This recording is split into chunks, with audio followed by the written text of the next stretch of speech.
میرے سینکڑوں ویڈیوز ایسے ہیں جو میں اس دن دیکھ رہا تھا اسکرول کر کے، تو وہ نیچے پڑے ہوئے ہیں، اس کو لوگ دیکھتے نہیں ہیں یا بہت کم دیکھتے ہیں، جبکہ ان میں بہت ہی زیادہ قیمتی جانکاری ہے۔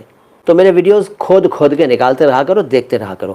میں یہ نہیں کہتا کہ میں کوئی افلاطون ہوں، لیکن جو جانکاری ہے وہ واقعی آپ کے بہت کام کی ہے، اس لیے میرے ویڈیوز کو نکال کے دیکھتے رہا کرو سب لوگ۔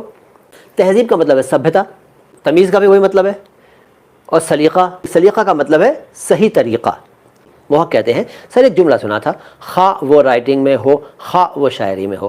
خواہ کا مطلب کیا ہے بھائی؟ وہ ہے خواہ، لیکن بولتے ہیں خواہ، اور سنائی دیتا ہے خواہ، جو آپ کو سنائی دیا، اور کچھ لوگ کہتے ہیں خواہ الگ ہوتا ہے، کھا الگ ہوتا ہے، مطلب بتا دیا میں نے۔ تو خواہ کا مطلب ہے چاہے وہ شاعری میں ہو چاہے وہ لیکھن میں ہو، اس کا مطلب یہ تھا۔ خواہ لکھتے ہیں، بولتے ہیں خواہ۔ آلائے قتل کا مطلب ہوتا ہے ہتیا جس ٹول سے کی گئی وہ، یعنی وہ ہتھیار جس سے ہتیا کی گئی، یہ اس کا ارتھ ہے۔